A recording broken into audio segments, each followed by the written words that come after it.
안녕하세요. 자, 아주 강추위에 고생이 많으시죠? 집에서 공부하시느라고 조금만 더 열심히 하셔서 이번에 올해 꼭 합격하셔야 됩니다. 자, 오늘은 150페이지로 들어가겠습니다. 이 재고자산은 우리 주택가이사 회계시험에 아주 잘 나오는 그런 단원이니까 재고자산 파트는 진짜 각별하게 공부를 해 놓으시는 게 좋습니다. 자, 150페이지에 보면은 재고자산의 원가 배분. 이 재고자산이 왜 중요하냐라고 하면은 자, 이제 자, 상품이다라고 하면은 재고자산의 가장 대표적인 건 상품이잖아요. 자, 이 상품을 자, 기초에 10만 원이 있었고, 자, 당기에 90만 원을 매입을 했어요. 그러면 판매 가능한 금액은 100만 원이 되는 거죠. 자, 이때 이 100만 원을 우리는 이제 뭐라고 얘기하느냐? 판매 가능 금액이다. 판매 가능액이고, 그러면 여기서 팔린 물건은 매출 원가가 되고, 그 다음에 안 팔리고 남아있는 게 기말이 되죠. 자, 그러면 이제 우리는 뭘 구해야 돼요? 기말 재고액을 구하든지 매출원가를 구하든지 할 건데, 매출원가를 구하려면은 어떻게 구해야 될까요? 물건이 팔릴 때마다 원가가 얼마짜리인가 나갔는지 그걸 일일이 기록을 해야 되겠죠. 굉장히 번거로워요. 그러면은 요 기말 재고액은 간단하게 구할 수 있잖아요. 그래서 요 기말 재고가 만약에 30만 원이다. 그러면 이번에 팔은 물건의 원가는 70만 원이구나. 요거를 알 수가 있잖아요. 얘를 어떻게 구할 거냐 이 소리죠. 그래서 기말 재고액을 결정하는 방법. 요게 이제 두 가지가 있었죠. 하나는 수량을 결정하는 방법이 있었고, 그 다음에 두 번째 단가를 결정하는 두 가지 방법이 있는 거죠. 그래서 수량을 결정하는 방법에는 다시 세 개가 있죠. 자, 하나는 계속 기록법. 자, 또 두 번째는 뭐냐? 실제 재고조사법. 그 다음에 이제 세 번째는 혼합법. 이렇게 되는 거죠. 그래서 수량을 결정하고, 그 다음에 이제 단가를 결정하는 방법에는 뭐 개별법이라든지, 그 다음에 선입선출법. 자, 그 다음에 뭐 이동평균법, 그 다음에 총평균법, 그 다음에 후입선출법. 자, 그 다음에 이제 요거는 이제 추정하는 방법이죠. 추정하는 방법, 추정법. 자, 그럼 이제 여기 이제 세 가지로 나뉘었을 때, 자, 요런 방법이 있고, 요런 방법이 있고, 요런 방법이 있다. 이런 얘기예요. 자, 이제 위에서부터 보시면, 자, 우리 기말 재고액 30만 원이 어떻게 결정이 됐느냐. 이 기말 재고액이 30이면 70이고, 기말이 20이면 80이 될 거고, 요 기말이 40이면 얘가 60이 되는 거니까, 얘를 구하면은 얘는 자동적으로 계산이 되는 거잖아요. 그럼 이 기말 재고액을 어떻게 구할 것이냐. 이때 구할 때 남아있는 재고 수량이 몇 개인가 이걸 세어보는 거죠. 수량을. 그러면 이 수량을 결정할 때 자, 계속기록법이라고 하는 것은 들어올 때도 기록하고, 자, 기초에 예를 들어서 10개가 있었어요. 자, 그 다음에 이제 단기에 매입을 합니다. 자, 몇 개를 매입했느냐? 40개. 그럼 이제 50개네요. 그 다음에 매출을 합니다. 몇 개를 매출했느냐? 30개. 그러면 몇 개가 있어요? 20개. 그럼 또 사와요. 매입. 자, 몇 개를 매입했느냐? 50개. 그러면 70개. 그 다음에 또 매출을 합니다. 몇 개? 40개. 그러면은 남아있는 기말은 30개구나. 이렇게 되잖아요. 이렇게. 그래서 계속 기록법은 들어올 때도 기록하고 나갈 때도 기록하고 그때그때 기록하는 게 이게 바로 계속기록법. 기억나시죠?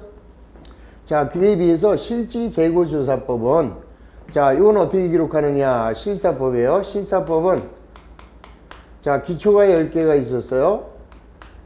그 다음에는 매입만 기록을 합니다. 매입만. 그러면 몇 개 매입했어요? 40개 매입하고 그 다음에 50개 매입하고 자 매출한 건 기록을 안 해요. 그래가지고 자 뭘 기록하느냐 가서 창고에 가서 남아있는 기말이 몇 개인가를 셔봐야죠. 그럼 남아있는 기말은 30개다. 그러면은 100개 중에서 30개가 남아있으니까 이번에 매출한 수량은 70개구나. 이렇게 거꾸로 구하는 거죠. 요게 바로 실사법. 어느 게 편하겠습니까? 자, 들어올 때도 기록, 나갈 때도 기록, 들어올 때도 기록, 나갈 때도 기록. 번거롭죠. 근데 얘는 들어오는 것만 기록을 하고 나갈 때는 기록을 안 해요. 그리고 남아있는 기말 재고가 얼마인지 창고에 가서 남아있는 재고 조사를 하는 거죠. 그러면 남아있는 재고 조사를 하게 되면 이번에 매출한 거는 70개구나. 이렇게 나오게 된다. 이 소리죠. 자, 이런 게 바로 실사법이에요. 자, 그래서 교재에 보시면 자, 재고자산의 원가 배분 중에서 자, 수량을 결정하는 방법에는 실시재고조사법이 있고 그 다음에 두 번째 계속기록법이 있다. 자, 여기서 중요한 것은 자, 실시재고조사법에서는 우선 계속기록법부터 보세요. 오른쪽. 자, 계속기록법이란 기중에 들어올 때 나갈 때 그때 기록을 해서 기말 재고 수량을 결정한다. 따라서 계속기록법 하에서는 언제든지 판매한 수량이 얼마나 되느냐, 남아있는 기말 재고 수량이 얼마나 되느냐, 요거를 파악할 수 있는 그런 장점이 있는 거죠. 그러니까 들어올 때도 기록하고 나갈 때도 기록하니까 언제라도 내가 파는 게 몇 개고 남아있는 게 몇 개인지를 바로바로 파악할 수가 있다라는 거죠. 자, 그래서 요 계속기록법에서는 다른 것보다도 장점이 뭐고 단점이 뭐냐 요것만 좀 기억을 해 두시면 돼요. 자, 계속기록법의 장점, 언제라도 매출원가를 알 수 있고 재고자산을 알 수 있다. 자, 그 다음에 단점. 자, 계속 기록하게 되면은 굉장히 번거롭잖아요. 들어올 때도 기록하고 나갈 때도 기록하면은 굉장히 번거롭다라는 게 단점이죠. 자, 그 다음에 다시 어떤 게 장점이냐. 계속기록법은 고가의 상품을 소량으로 취급하는 회사에는 적합하죠. 그러니까 뭐 가구점이나 귀금속점에서는 그때 들어오고 나갈 때 기록하는 게 편하겠지만 문제는 이제 자파상 같은 경우에서는 들어올 때도 기록하고 나갈 때도 기록하게 되면 어려움이 많겠죠. 그래서 요 계속기록법의 이런 그 장점하고 단점 이런 게 이제 우리 시험에 잘 나오게 됩니다. 자, 그에 비해서 그리고 이제 이 계속기록법의 회계 처리를 보세요. 자, 사오면은 차변의 상품, 자, 그 다음에 대변의 현금, 그 다음에 물건이 나갈 때, 자, 대변의 물건을 팔았으니까 매출, 차변의 현금, 그 다음에 물건이 나갈 때마다 매출원가를 산출합니다. 자, 차변의 매출원가, 대변의 상품. 그래서 들어올 때도 기록하고 나갈 때도 기록하니까 굉장히 번거롭다라는 게 그게 가장 큰 문제점이죠. 자, 그에 비해서 실사법 150페이지에 자, 실사법은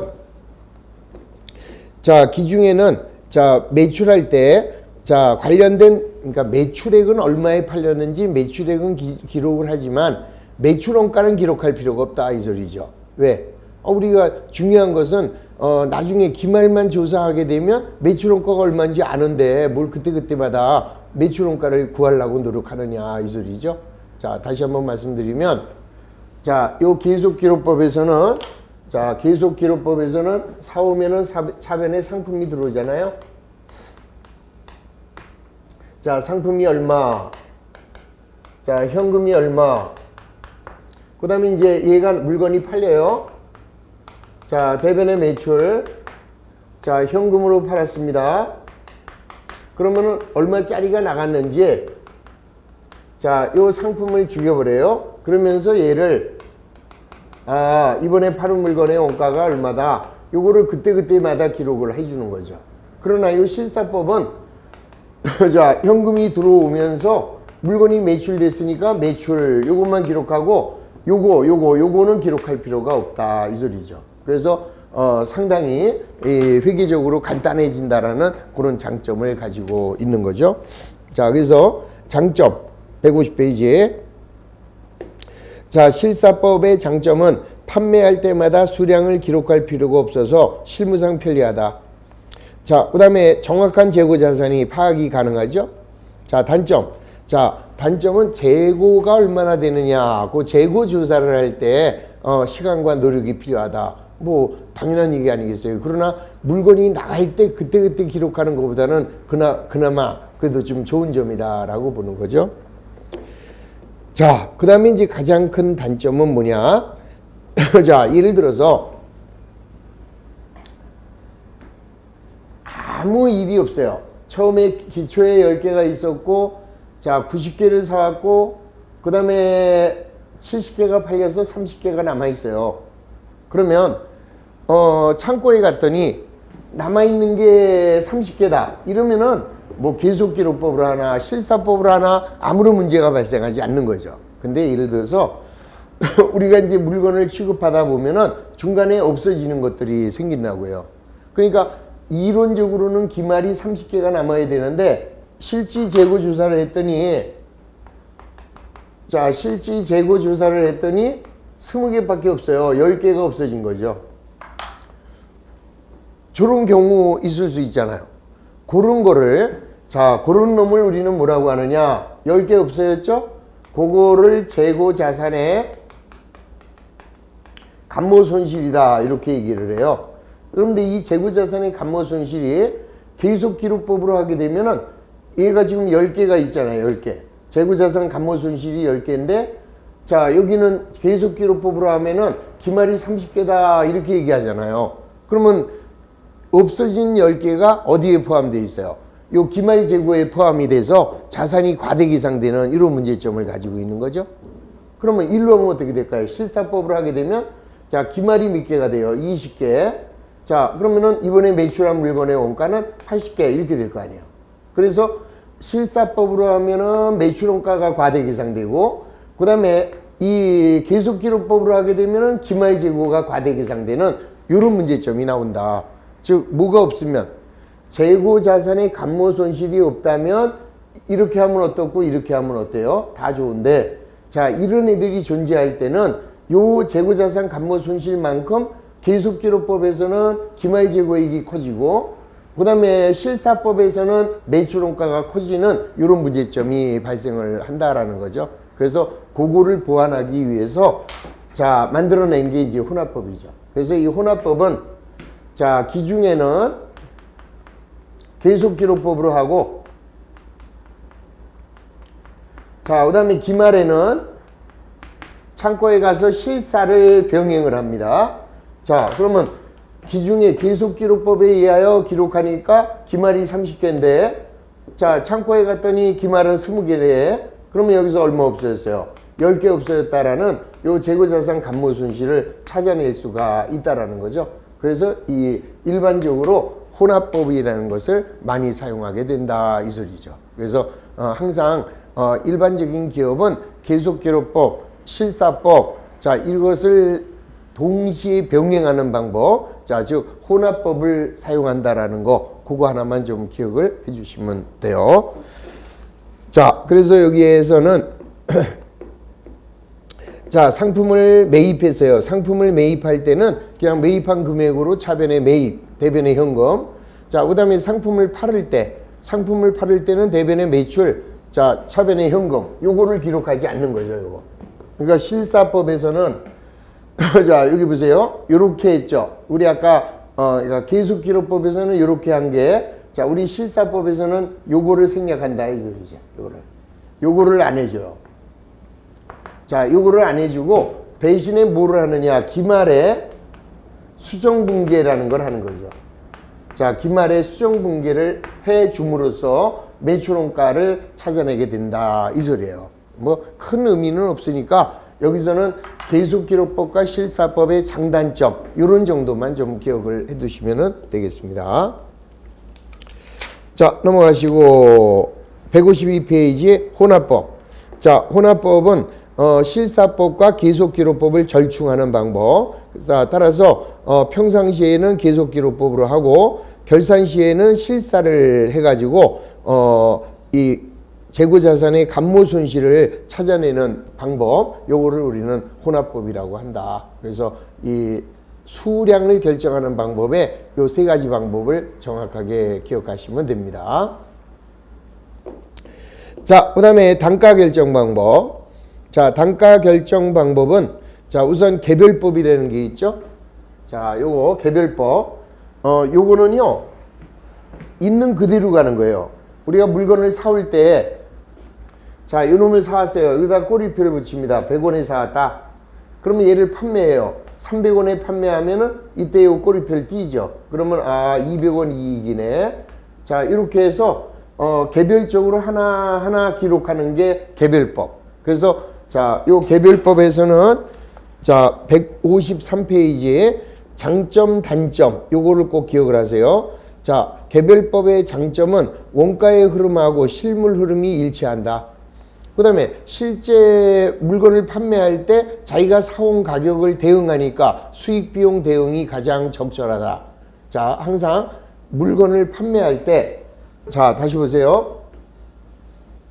자, 얘는 100원에 사왔고, 그 다음에 이 녀석은 200원에 사왔어요. 자, 그 다음에 얘는 얼마에 사느냐? 300원에 사왔고, 자, 근데 손님이 이걸 집어가네. 자, 이거 주세요 하고 500원에 사갔어요. 그럼 나는 200원짜리를 500원에 팔았으니까 300원 이익이다. 이렇게 해서 이 가격 결정과 이익 결정이 그때그때 이루어진다라는 거죠. 그게 바로 개별법. 그러니까 개별법은 있는 그대로. 근데 이 개별법을 하려면은 어떤 경우가 가능할까요? 아까 말씀드린 대로 가구점이나 아니면 귀금속점 이런 경우에는 저게 가능하지만, 자, 예를 들어서 배추나 무를 사는 회사가 자, 판매합니다. 그러면 배추 원가 전부 다 적어 놓고 무도 원가 적어 놓고 팔릴 때마다 그거 계산한다. 어려운 얘기죠. 그래서 자, 이런 경우에는 뭐를 하느냐? 요거를 하는 거죠. 이렇게 해서 요거는 뭐냐? 가정. 자, 개별법은 있는 그대로 가는 거예요. 자기가 사온 놈에다가 사온 가격을 붙였다가 팔리면, 자, 요거 팔리는 거에다가 원가를 띄게 되면 200원짜리를 500원에 팔았고, 자, 얘는 얼마에 팔았냐? 300원에 팔았대요. 100원짜리를 300원에 팔았고, 그때 이 판매 가격과 이익을 분석할 수 있는 게 장점인데, 가장 큰 문제는 자, 일반적인 물건을 취급하는 데에서는 저렇게 적용하기가 어렵기 때문에 그냥 가정한다 이 소리예요. 자, 이때 어떤 가정을 할까요? 자, 선입선출법은, 자, 이제 이런 상태에서 물건이 2개가 팔렸대요. 그러면은 먼저 들어온 것부터 먼저 팔렸을 거다. 그러면 100원짜리 나갔고 200원짜리 나갔을 거다. 이렇게 가정하는 거죠. 먼저 사온 놈이 먼저 팔렸다라고 가정하는 것을 선입선출법. 그 다음에 후입선출법은 어때요? 나중에 사온 게 먼저 팔렸다. 그러면 얘하고 얘가 팔렸다라고 가정하는 게 후입선출법이죠. 그럼 말도 안 되잖아요, 사실. 왜요?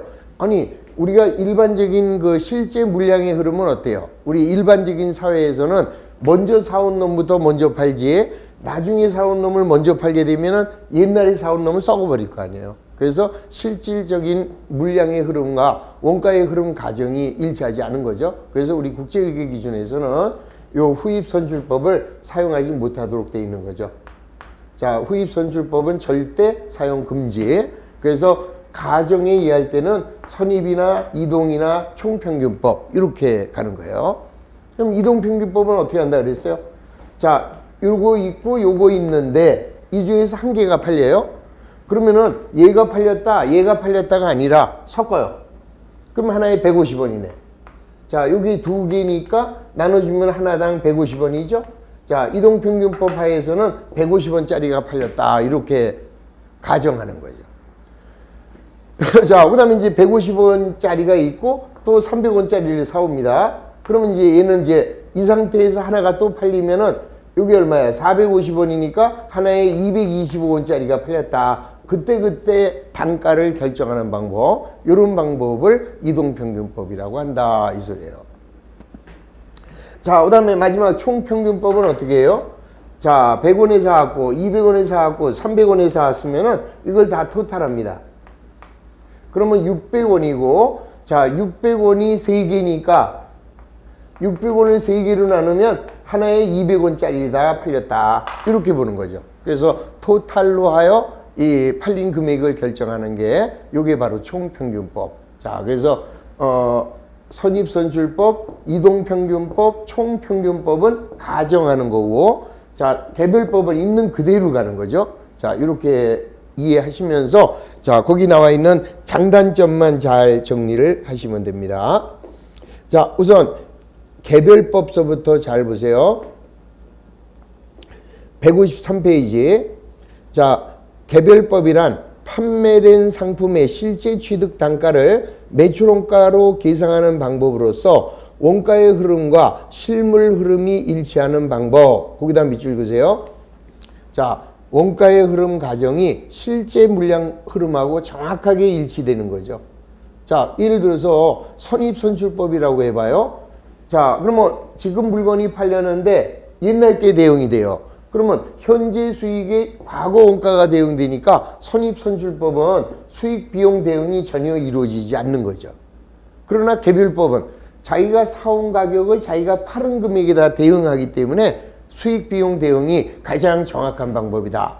그래서 만약에 시험 볼 때 자, 다음에 재고 자산의 평가 방법 중에서 수익 비용 대응이 가장 적합한 방법, 가장 정확한 방법이 뭐냐? 그러면은 그때는 개별법이 가장 정확한 방법이죠.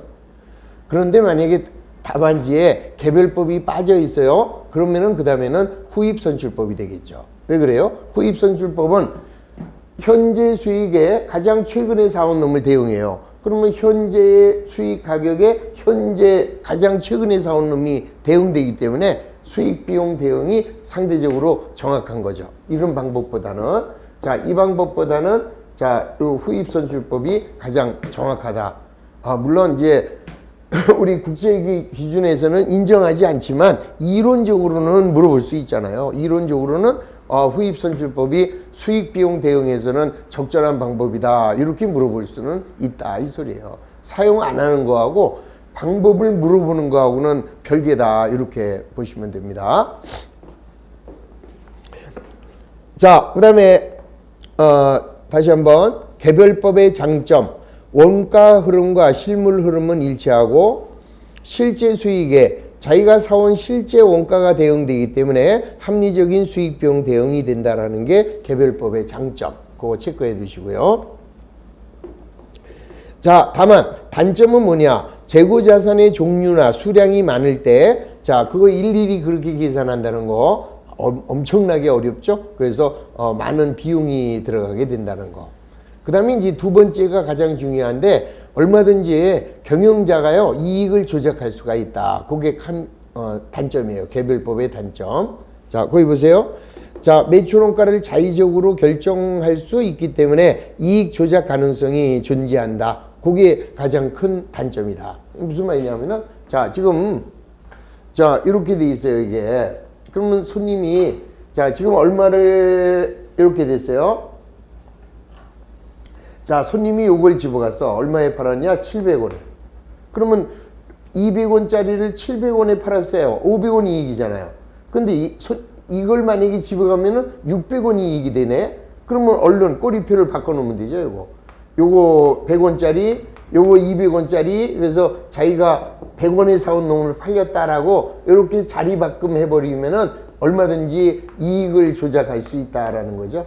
자, 이익을 조작할 수 있다. 그게 개별법의 단점이에요. 그에 비해서 이익을 조작할 수 없는 방법이 뭐냐? 그러면 선입선출법이에요. 자, 선입선출법은 무조건 앞에 놈부터 무조건 팔리는 거잖아요. 그래서 절대로 이익 조작을 못합니다. 그래서 이것도 시험에 좀 잘 나오는 문제예요. 자, 다음 중 이익을 조작할 수 없는 평가 방법은 뭐냐? 이렇게 물어보면은 선입선출법 이렇게 답해 주시면 되는 거죠. 자, 그 다음에 이제 선입선출법. 자, 선입선출법은 매입순법이라고 한다. 자, 매입한 순서대로 판다라는 거죠. 자, 장점. 자, 일반적인 원가 흐름이 실제 물량 흐름과 유사하다. 자, 그 다음에 기말재고는 가장 최근에 구입한 단가로 구성되어 현행 원가의 근사치를 반영한다. 선입선출법은 먼저 들어온 것부터 순차적으로 팔기 때문에 남아있는 기말재고는 가장 최근에 사온 놈으로 남게 되죠. 그래서 선입선출법은 재무상태표에 충실한 방법 이렇게 이야기를 합니다. 그에 비해서 후입선출법은 어때요? 자, 가장 나중에 사온 거를 먼저 이번에 판매한다고 가정하기 때문에 수익 비용 대응이 가장 적절하게 이루어지죠. 현재의 수익에 현재 사온 원가가 대응한다. 그래서 수익 비용 대응이 적절하다라고 얘기하고, 그래서 후입선출법은 손익계산서에 충실한 방법. 자, 선입선출법은 자, 재무상태표에 충실한 방법. 그 얘기를 잘 이해하시면 돼요. 자, 그 다음에 단점. 현재 수익에 과거 원가가 대응되어 수익 비용 대응의 원칙에 충실하지 못하죠. 또 물가가 상승하면은 옛날에 사온 가격이 현재 수익에 대응되어 당기순이익이 과대에 계상되는 그런 문제점을 가지고 있다. 그래서 먼저 요 선입선출법의 장점은요, 후입선출법의 단점이에요. 그 다음에 선입선출법의 단점은 후입선출법의 장점이에요. 그렇게 그러니까 연결해서 생각하시면 되는 거고요. 자, 요 선입과 요 선입선출법과 후입선출법의 절충이 얘네들이에요. 그래서 얘네들은 장단점 안 나오죠.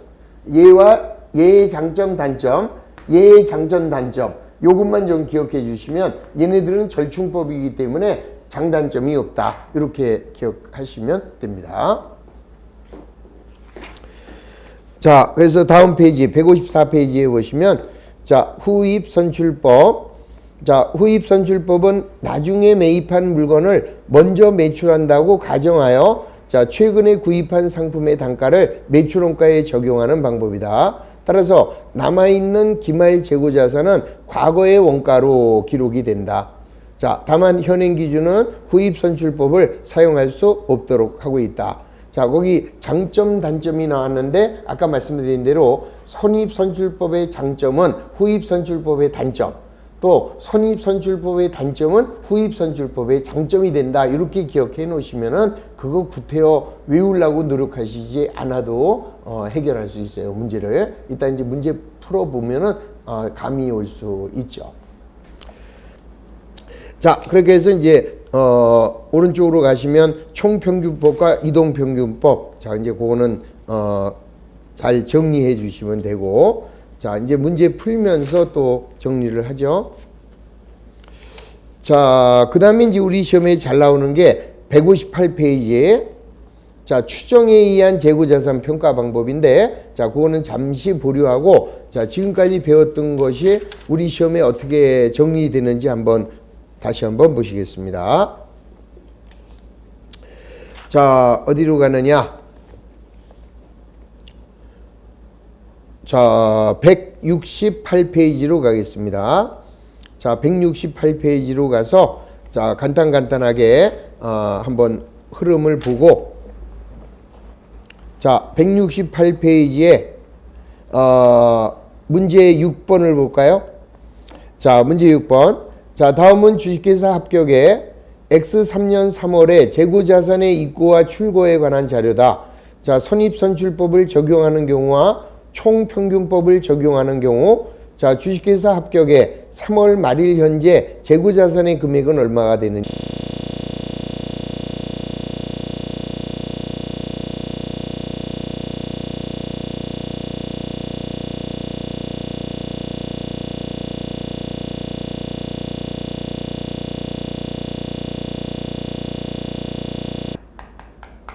자, 기초에 자, 20개. 기초가 20개, 하나에 100원씩. 자, 그 다음에 3월 7일 날 매입. 자, 20개를 사왔고, 자, 이번에는 얼마에 사왔느냐? 역시 150원, 100원에 사왔네요. 100원에. 자, 그 다음에 3월 11일 날 매출. 자, 3월 11일 날 매출. 자, 몇 개가? 20개가. 그 다음에 하나에 150원에 팔았고. 자, 3월 14일 날 매입. 자, 3월 14일 날 20개를 사왔는데, 자, 얘는 얼마에 사느냐? 130원에. 자, 그 다음에 3월 27일 날 매출. 자, 20개를 매출했는데 자, 이번에는 얼마에 팔았느냐? 200원에. 그래서 남아있는 기말이, 자, 남아있는 기말은 20개가 남았다. 자, 그러면 이 문제는 선입선출법에, 자, 선입선출법으로 하면, 자, 지금 뭘 물어보는 거예요? 선입선출법으로 했을 때 남아있는 3월 말일에 기말. 자, 기말 재고는 얼마고, 그 다음에 총평균법에 의한 기말은 어떻게 되느냐, 이 소리죠. 자, 그럼 먼저, 자, 선입선출법은, 자, 우선 보세요. 요 20개가 나가면 얘부터 나가는 거죠, 요거. 자, 20개 100원짜리가 먼저 나가요. 요거는. 자, 20개가 100원짜리 나가고, 자, 그 다음에 여기서 또 20개가 나가요. 그러면 또 먼저 사온 게 요게 나가는 거죠, 요게. 그러므로 남아있는 거는 얘 하나만 남아있는 거죠, 얘만. 그러면 하나가 20개, 자, 130원. 그러면은 2,600원이, 자, 요게 선입선출법의 기말. 이렇게 되는 거죠. 자, 그래서, 선입선출법에 의한 기말은 2,600원. 자, 그 다음에 총평균법의 기말은 어떻게 하느냐? 자, 총평균법의 기말은요, 여기 보세요. 20개가 있었는데, 하나에 100원짜리예요? 그러면 40개가 100원짜리죠. 근데 그 중에서 20개가 얼마에 나갔어요? 150원에 나갔잖아요. 그러면 요게 이동평균법 같으면 요거를 그때그때 여기를 단가를 정합니다. 자, 이동평균법이라고 한다면, 자, 40개가 100원이에요. 근데 그 중에서 20개가 나갔어요. 그럼 남아있는 거는 이제 20개가 남는 거죠.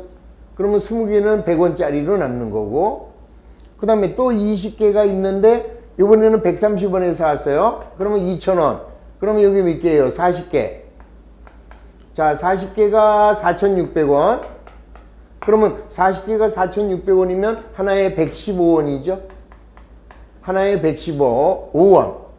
자, 근데 그 중에서 20개가 나왔어요. 그럼 남아있는 20개는 하나에 115원짜리. 그러면 2,300원이 되겠네요. 이른이, 이오는식. 그래서 2,300원. 여기 뭐예요? 이동평균법. 자, 이동평균법에 의한 기말은 2,300원 이렇게 가는 게 이동평균법. 자, 이동평균법은 그때그때 움직이면서 단가를 구했습니다. 자, 라스트 총평균법은 어떻게 되느냐? 자, 총평균법은 토탈로 가요.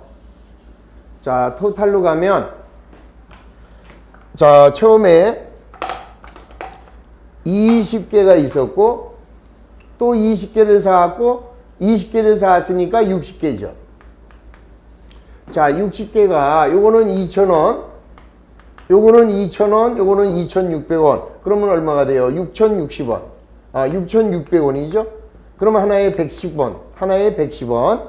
자, 그랬는데 몇 개가 나갔어요? 40개가 나갔네? 그러면 남아있는 거는 20개가 남고, 하나에 얼마씩? 110원씩. 그래서 2,200원이, 자, 총평균법에 의한 기말이다. 이렇게 구해주는 거죠.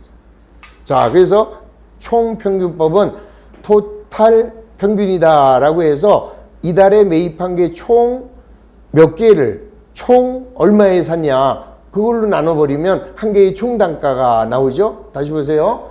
처음에 20개 있었고, 또 20개 사왔고, 또 20개 사왔다. 그러면 60개고, 2,000원, 2,000원, 2,600원. 그러면 6,600원이고, 자, 6,600원이 60개니까 총 단가는 하나에 110원. 이렇게 토탈로 단가를 구해주는 거죠.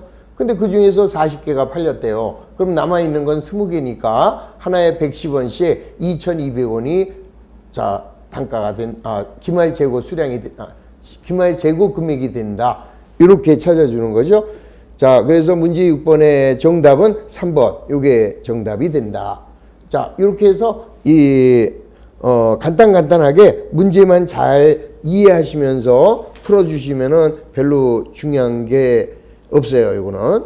자, 일단은 우리 시험에 좀 잘 나온다라는 거를 전제하고, 자, 5번하고 6번, 7번, 8번 요거 4개를 다시 한번 여러분들이 문제를 풀어보세요. 풀어보시고 만약에 잘 이해가 안 된다 그러면 기본서에 가시면은 문제풀이 해놓은 게 있잖아요. 그거를 또 다시 한번 들으면서 정리해 두시면 되겠습니다. 자, 그 다음에는 어떤 게 나오느냐. 171페이지에 11번. 자, 이것도 잘 나오는 방법이에요. 자, 이제 우리가 어떤 방법을 쓰느냐에 따라서 자, 기말 재고액과 그 다음에 이제 이익의 크기 이게 달라지잖아요. 자, 그럼 이제 일단 물가가 상승을 하고 있어요.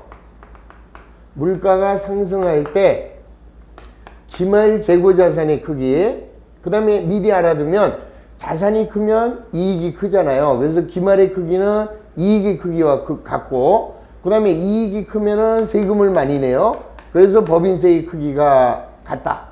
그래서 요 기말이 크면 이익도 크고, 기말이 크면 법인세도 크다. 물가가 상승할 때. 자, 이럴 때는 어떻게 하느냐. 선의 총후 이렇게 기억을 해 두시면 돼요. 자, 그래서 물가가 상승할 때 기말이 가장 큰 방법은 선입선출법이고, 그 다음에 이동평균법이고, 총평균법이고, 후입선출법의 크기다. 이렇게 잘 나오죠.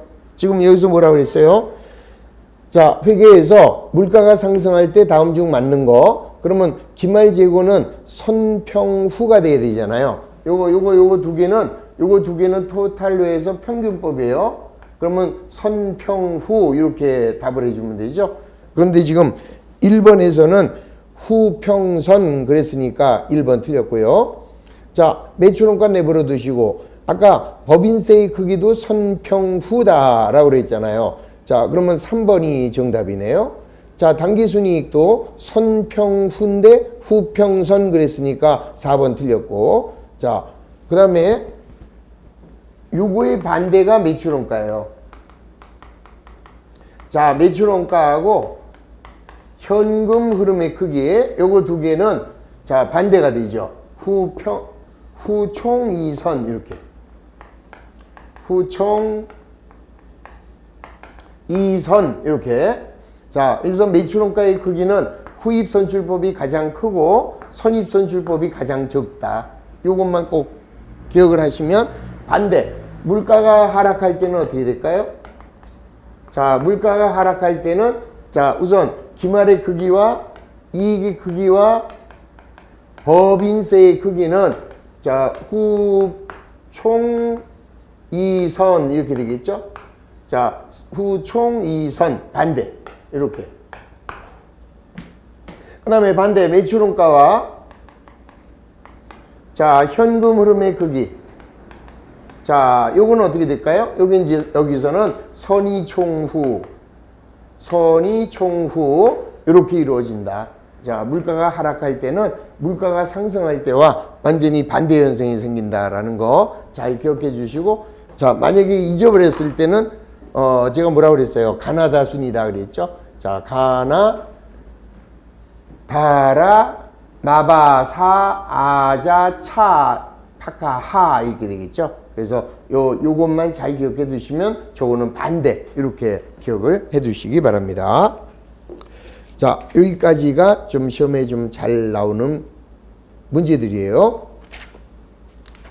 자, 그 다음에 앞으로 쭉 넘어오셔서 자, 이번에 158페이지에 추정에 의한 재고자산의 평가 방법. 요게 우리 시험에 그 다음으로 잘 나오고 아주 중요한 파트입니다. 매출 총이익률법하고 그 다음에 소매재고조사법. 자, 요거 오늘 좀 완벽하게 좀 이해할 수 있도록 자, 다음 시간에 추정에 의한 재고자산 평가 방법으로 들어가도록 하겠습니다. 자, 10분간 쉬고 추정에 의한 재고자산의 평가. 자, 시작하겠습니다. 10분간 쉬고 계속합니다.